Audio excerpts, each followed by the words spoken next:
s'est rencontrés au lycée. Moi, je redoublais ma seconde et elle arrivait du collège. C'est ça, voilà. Et il me manquait des clopes et elle, il lui manquait du feu. On était déjà complémentaires. Depuis, non, bon, on s'est jamais perdu de vue. On a toujours été là, l'une pour l'autre, globalement. Il y a des semaines où c'est tous les jours. Il y a des semaines où c'est chacune chez soi pour chacune avancer de son côté. Oui, bah quand même, enfin, après on s'appelle... On s'appelle tous les jours. On s'appelle tous les jours, on fait un récap de la journée tous les jours. Un récap des listes de ce qu'on a à faire. De ce qu'on a à faire, et puis... non, des fois c'est bien qu'on travaille chacune chez soi pour...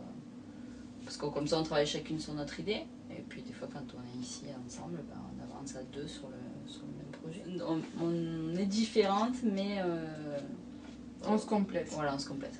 Quand il y a des baisses de régime d'un côté, l'autre sent qu'il faut mettre un coup de boost, inversement. Et même sur les idées, on n'a pas... Sur les idées, on n'a pas forcément les mêmes idées. Mais des fois, l'autre apporte un truc... le truc qui manquait. Le truc qui manquait, et ça fait, voilà, ça se rejoint. Je pense qu'on a des goûts en commun, mais aussi on a aussi des goûts différents. Ouais. Des fois, je te propose un truc, tu me fais « c'est quoi ça ?» Voilà. Et des fois, je te dis « c'est quoi ça ?» Et au final, ça rend super bien. Oui, c'est ça dans les deux sens, en fait. Ouais. Moi aussi, des fois, je fais « c'est quoi ça ?»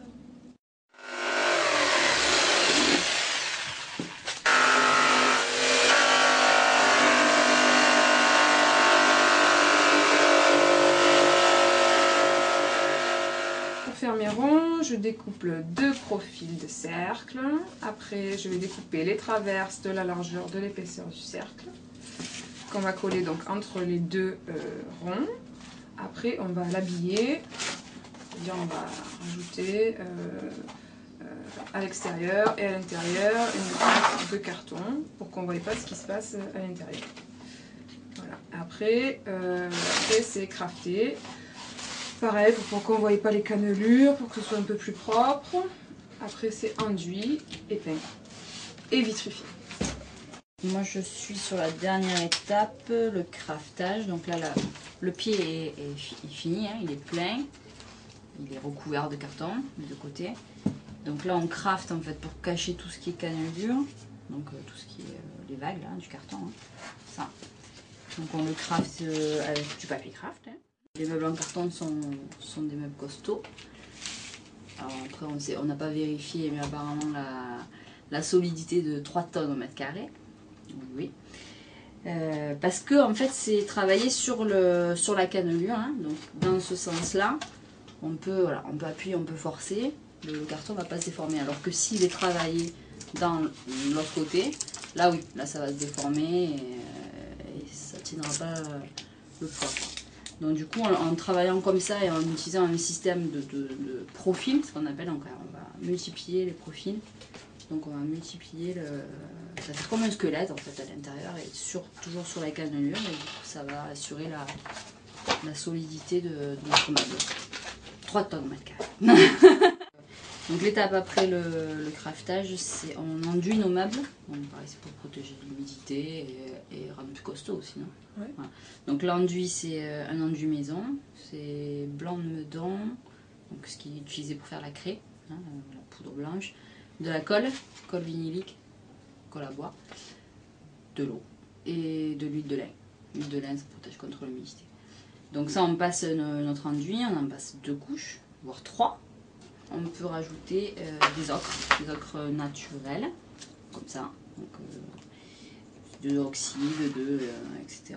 Aussi, bon, bref, je m'en embrouille. Et donc cet ocre-là va colorer directement l'enduit et on peut voilà, considérer que notre meuble est fini avec cette coloration. Ça rend des tons pastel, c'est aussi assez sympa. Ou alors on utilise des peintures acryliques.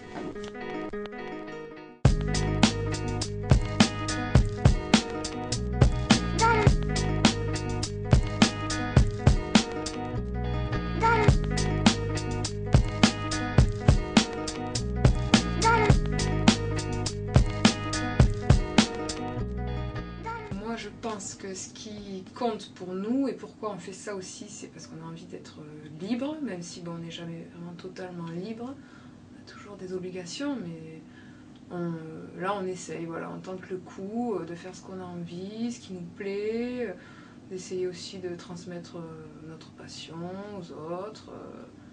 Voilà. Et puis aussi, je pense qu'on avait aussi envie, au départ, quand on avait vu ce truc sur le carton, là, on s'est dit c'est totalement délirant, ces meubles en carton. On s'est dit on va aussi essayer de sensibiliser les gens à une manière de consommer, à une manière d'acheter, à réfléchir à ce qu'ils achètent en fait. Donc il y a beaucoup de travail dessus parce que le meuble en carton c'est un certain coût. Parce qu'on y passe des heures et des heures, et du coup, forcément, derrière, si nous, on veut réussir à en vivre, on est obligé de le vendre à un certain prix. Mais voilà, on aimerait que quand les gens ils achètent un de nos meubles, ils se disent on a fait un truc bien, on n'a pas acheté quelque chose qui a été fait, je sais pas, c'est peut-être un cliché, hein, par des enfants en Chine ou...